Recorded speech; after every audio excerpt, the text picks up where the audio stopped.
In real estate, the three rules include location, location, and location. In public health, the three rules is partnerships, partnerships, and partnerships. The network means partnerships for us.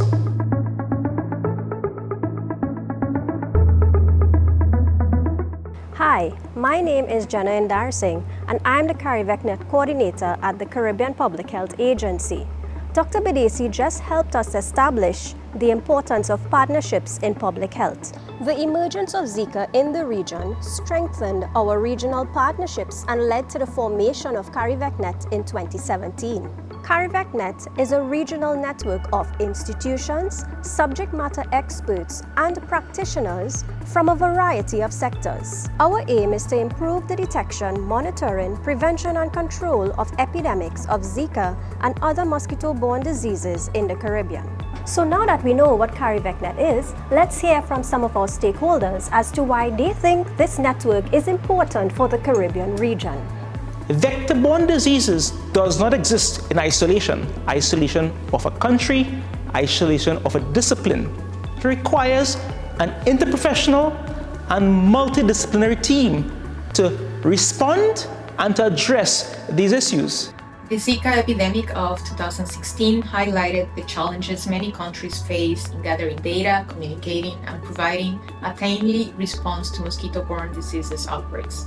CariVecNet directly addresses these challenges by improving capacity within the region's entomology networks for the surveillance and control of vectors of public health importance.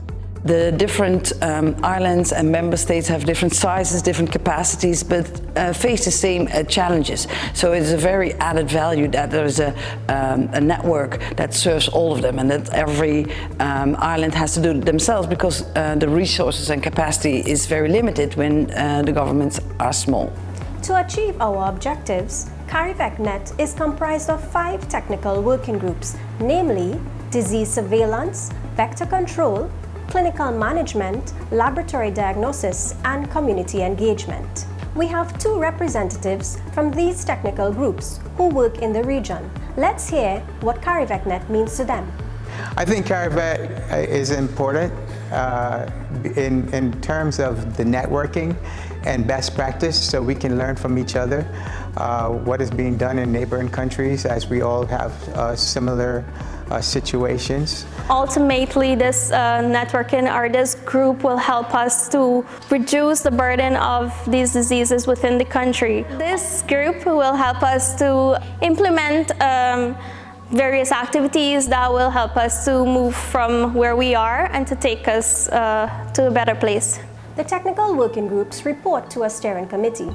You've met some of the members here already. Now let's talk to them about the work they do in CariVecNet.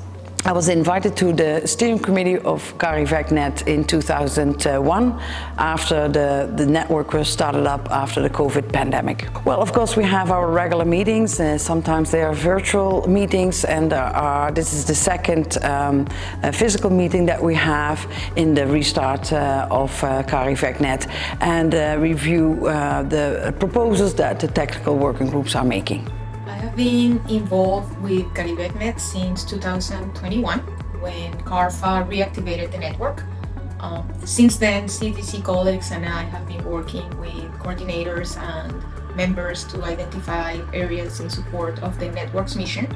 And it has been an enriching experience to meet the Caribbean member states and learn about their vector control activities. So now you know a bit about CariVecNet, but please feel free to visit our website and learn more about us. But before we go, let's join Dr. Bedesi again as he reinforces how CariVecNet and these key partnerships are so closely intertwined.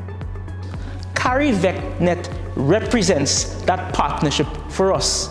Colleagues, organization to learn from, to share with, and to pool and collate resources that are limited, but collectively that is sufficient to manage the vector-borne burden for the Caribbean region.